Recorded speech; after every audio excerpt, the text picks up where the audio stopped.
Sometimes we have to do drills that you hate doing. This is a good drill because he doesn't do it. So he's saying that I don't do the drill, or I'm not doing it right, but like, actually, it's not that I disagree with what he's saying, guys. See, this is a father-son relationship right here. It's not that I disagree with what he's saying. I just hate this drill. Like, I just don't want to do it. because he doesn't do it well. That's why he hates it. I don't disagree with that. It's just like,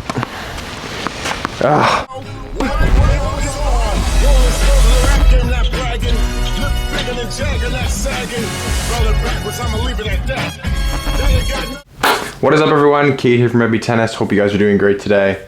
Today we are going into the part 3 of my forehand changes. So if you've been following along so far, you know that I've been making some pretty big changes to my forehand, and it's taking some time to go through these changes. If you have not seen part 1 and part 2 yet, definitely check those out before you watch this video now. But this is part 3. Let's get into it. Before we jump into part 3, don't forget to like and subscribe. We've just hit 8,000 subscribers. Thank you to everybody who's been supporting the channel over the last few years. We're gonna keep growing. We want to try and get to 10,000, so it would mean the world to us here if you can subscribe. We got lots of great videos on the channel that can help you guys out, improve your tennis, and many more to come. So like I said, this is part 3. In part 1, just to kind of recap for people that maybe forget a little bit, we talked about my initial changes, what the problem was, really tackling the issue. So what was the issue? The issue was I was really late on my prep. So we've changed my prep. Racket is a little bit more away from me now. Part 2, on the other hand, was going through a couple little other minor technical changes, a little looser in the grip, more of like a throwing action on the forehand, kind of like that sidearm feeling we briefly touched on. And this is what I've been really working on over the last few weeks and really month, and I've been doing this with, of course, my dad, but also another coach, Matt Kudsdub. I've mentioned him in the last few videos. If you guys are interested in checking out his program that I've been going through, you guys can use my code KATE25 to get a discount on that. I've been on the group that they're doing this with, and it's been an amazing experience to watch other players go through the same process with very similar drills that I'm doing and have some success. So definitely check that out. So now that I've been putting these changes to work over the last few weeks, I haven't been used to thinking about this many technical things in a long time. I kind of have gotten to a level in my tennis game where technical changes, they're tougher to make. I don't need to make as many of them, so I have made a big one, so it does take a lot of time. So I have been thinking very technically a lot the last few weeks, but now it's time to bring it kind of back together and focus on more cue-oriented drills. I have a tournament and some hitting and match play lined up coming up in the next few weeks in Montreal. I'm registered for the 25K. Maybe I will get in, maybe I won't, but it's time to put this stuff to a test. So I'm trying not to think as technical now and thinking more cue-based out on court to kind of eliminate those extra thoughts in the brain. So today I'm gonna bring you guys through the last practice session that I did with my dad on court, and it's a lot of cue-based drills. So why the shift between technical to cue-based drills?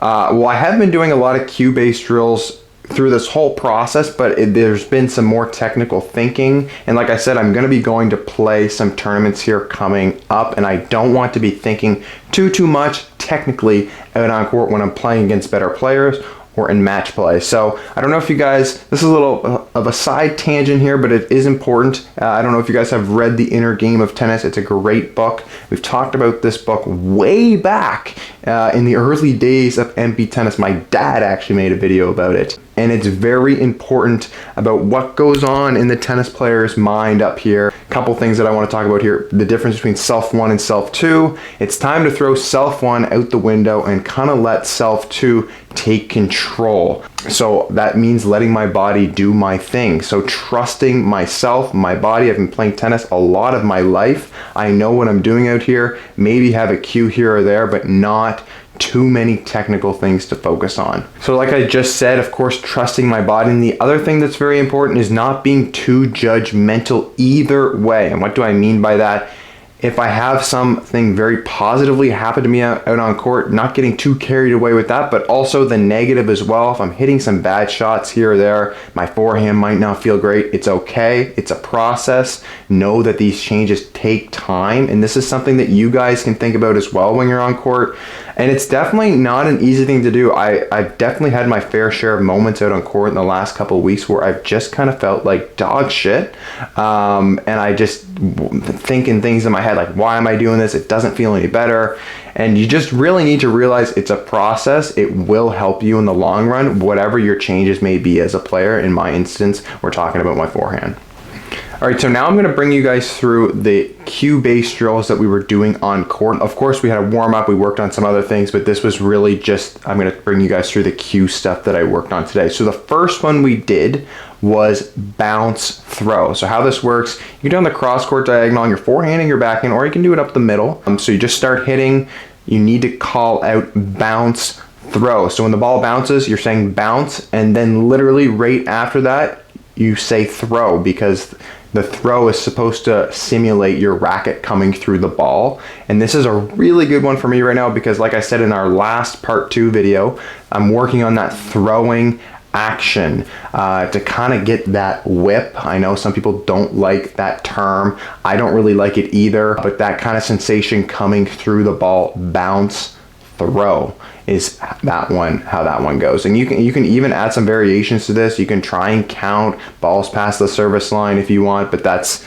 kind of another level to it. But just hitting bounce throw, this simple cue can go a long way. Another one that's very similar is set hit. This is another one that's been very helpful for me over the last few weeks because I'm working on my prep. That is one of the main things on my forehand that was a main issue. So set hit, making sure my prep is ready before the ball bounces, or even before, as soon as possible really. I'm trying to make sure it's ready before when the ball is crossing the net, to be as early as possible. So I have that good prep, I'm nice and set, and then as I'm starting to accelerate, that's when you say hit. Set, hit. Set, hit. Set, hit. Set, hit. Set, hit, set, hit, set, hit, set, hit, set, hit, set, hit. Once again, you can do this on your forehand or backhand, cross-court diagonals, or even up the middle. And there's still 2 more drills that we did. The next one is 1, 2, 3. It's a window drill. And what does window mean? If you are not familiar, there is windows over the net. As many coaches like to say, window 1, window 2, and window 3. So it's like the height over the net. So if you hit window 1, it's like a more flatter, tight spin maybe shot. Maybe it's more penetrating. Window 2 is like that typical rally ball. And then window 3 is a really heavy rally ball, maybe, or you're on the run, you're trying to buy some time. So this drill is identifying for the player when you should be hitting what shot through what window. So this is a really good one for, identifying, like I said, on what shot. You can do this on the cross courts.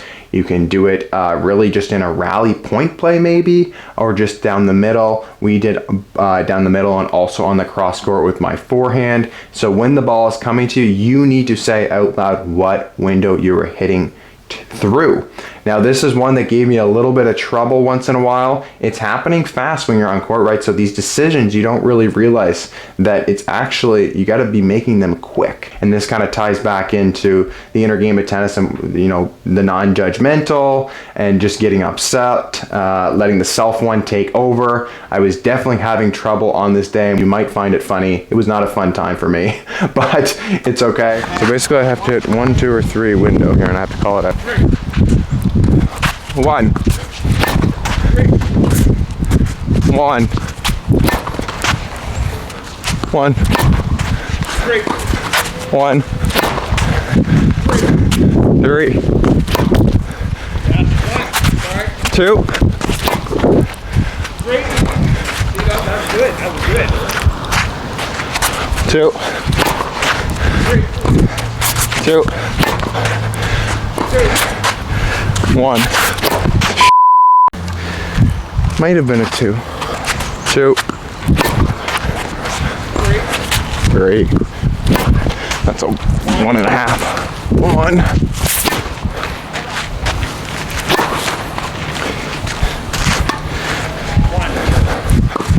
1, 3, 3,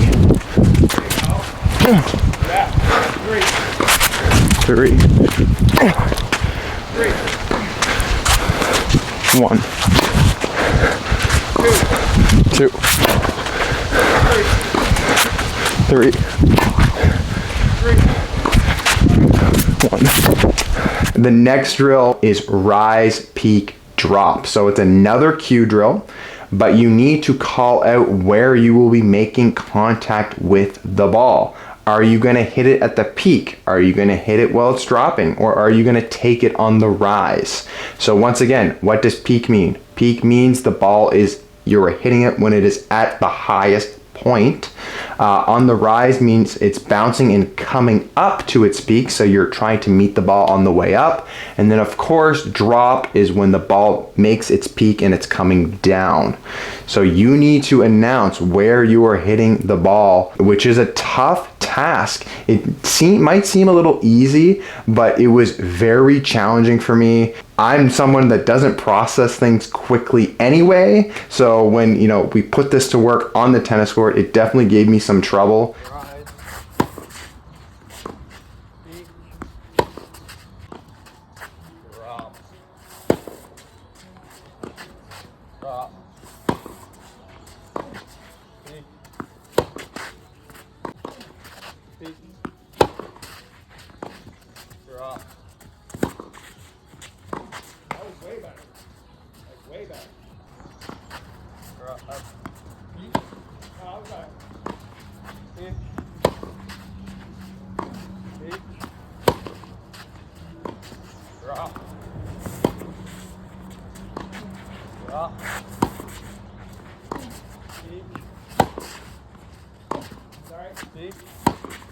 It's one that I will continue to work on, even though I hate it, but I know it's going to make me better. So I really encourage you guys to try all 4 of those actually, and more specifically those last 2. So that's kind of the 4 drills that we really worked on. Once again, they're cue-based drills. These are very good to do before you start maybe playing some points. You're trying to get away from maybe more technical thinking. Technical thinking, there is a place for it, but definitely not all the time. So like I said, we're trying to move away from that technical thinking now, starting to do more hitting based cue drills. And then the goal here in about a week is I'm going to be playing, hopefully in a tournament, or at least with some better players, hitting in some practice sets and stuff to really put this forehand stuff to a test. It'll be interesting to see how it works out. I don't really know how I feel about it yet. Well, sorry, it feels great, but I don't know how it's gonna, perform under some, crunch time scenarios with some better players, ripping the ball, hitting pace, angles, etc. So that's just kind of the cue stuff that we did. The other thing that I'll briefly mention is rackets. You guys have seen me play on the channel here, get some comments here and there. He's playing with the boom, he's back with his rad.